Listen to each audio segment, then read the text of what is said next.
Well, hi, everybody, and welcome to another edition of Adam's Music Box, where today I want to discuss the concept of originality versus uniqueness insofar as it applies to music. Now, in our daily lives, for good reason, we tend to use these terms interchangeably, but there are some subtle differences, particularly when one is considering art and music. Let's first look at the word original. Now, one of the things that I associate with original is the idea that it's something that's never been done before. As Lenny Bruce says, I can't be original, I speak English, which alludes to the fact that if there are only so many recognized words in a language and only so many mathematical combinations, eventually all of those combinations, at least the ones that fit the grammatical rules of that language, will be used. And I suppose one could say the same thing about the musical language, which, unlike English, is more or less universal. Some cultures have different notations, different scales, but in general, music is thought of as a universal language. Certainly, it's more universal than any spoken language, whether English, Spanish, Mandarin, Chinese, Russian, German, French, blah, blah, blah. So, if you want to take the concept of musical originality to extremes, I suppose you'd have to go beyond the notes. And that's when you get into things that are super avant-garde and super atonal. And if you really force the matter to the utmost of these extremes, you get someone holding a violin bow in their mouth and using it to hit a trombone. Or we can get to John Cage, who literally composed a piece with no sound at all. An interesting intellectual exercise, but paying to go and hear nothing would be a bit like going into a restaurant and paying them not to feed you. It's a bit arrogant, a bit pompous, a bit silly at the end of the day. So originality can be taken to extremes, and there can be times that musicians can, in the quest for originality and making music that really goes against their better intuition and even against their soul. Uniqueness in the musical world, I define a bit differently because it's less tangible than the concept of originality. Uniqueness is something that you just sort of know when you see, or in this case, know when you hear.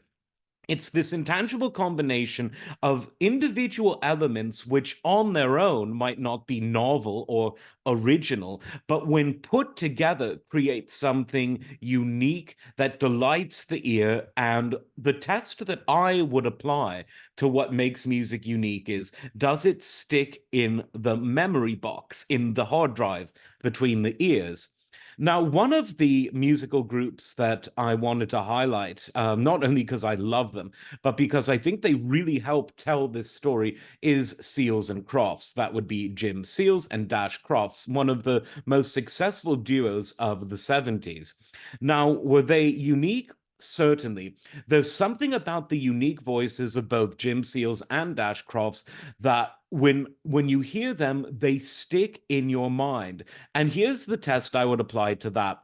Let's say you're in a shopping center or a retail store or a bar or a restaurant or wherever piped in music is played over a PA system, where music isn't the attraction, but it's the underscore, sometimes very, very much the underscore. Because if you think of it at a restaurant or bar, the primary discussions being had will be between the people at the tables, between bartenders, waitresses, etc. And then only after that, the music that you hear might come into it. And that's even at the places that play music annoyingly loud. Why they do that, I don't know. We should look into that. But nothing annoying about Seals and Crofts, because there's something that's so delightful and memorable about the following. One, their voices and their ability to harmonize together. Two, the unique, see, I said it again, the unique mixture of Jim's guitar and Dash's mandolin. Very unique. And then you combine that with the fact that the duo always had musicians around them that were incredibly skilled. All of the backing musicians on any Seals and Crofts album or any live show were absolutely the best in the business. There is no doubt about that. Ask any session player at the time, and they'll tell you just that. The next element that made them unique was that although to look at them on stage, you would say, oh, this is sort of folk rock. That really wasn't true. They were a mixture of everything. They were very jazzy in the sense of chords and the sense of harmony, and sometimes even in the sense of musical arrangement. At times, they were like traditional rock musicians. At times, they were folky. At times, there was element of country. At times, there was element of spiritual or even sacred music. Both men were very devoted to the Baha'i faith, and as such, they wrote one of the first songs about abortion, namely their belief that abortion is wrong. Some things never change. But even today, there are not that many pop songs about that topic. They actually wrote one. And so when you put them all together, there was something very unique about them. They were on a different plane than any of the kind of acoustic rock of the day, which eventually morphed into this genre called soft rock. Now, soft rock is a label that always made some people uncomfortable because rock as a genre was born out of hardness, hard driving rhythms, the backbeat. It eventually became louder and louder in terms of amplification and the way the guitars in particular were played. So putting soft and rock in the same phrase would be a bit like putting icy hot in the same sentence, which, a pharmaceutical brand eventually did, but it's counterintuitive. I would say that Seals and Crofts shouldn't be lumped into the more boring aspects of soft rock. Their harmonies were too good. Their arrangements were too good. Their message was too unique.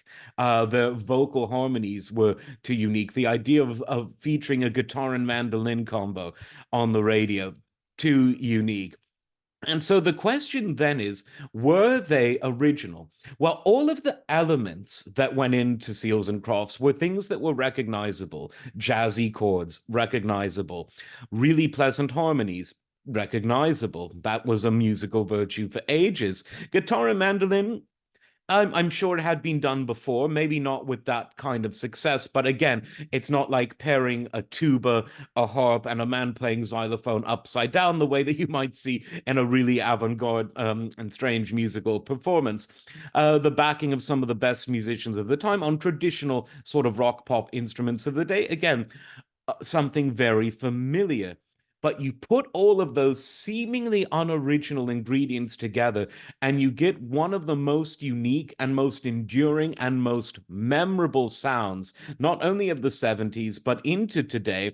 The fact that the Isley Brothers, my favorite soul and R&B band ever, did such a successful cover of Summer Breeze and introduced this band to a wider audience, a different kind of audience, is another testament to the fact that soul was a very important component of Seals and Crofts.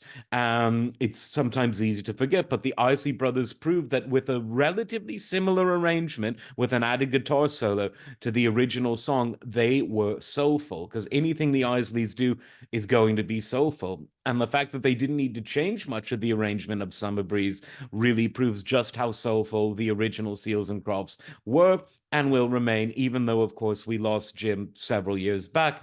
So while the band won't be able to be on stage together, the many records they recorded in the 10 or so years they were together really speak for themselves. Like, subscribe, and we will see you next time.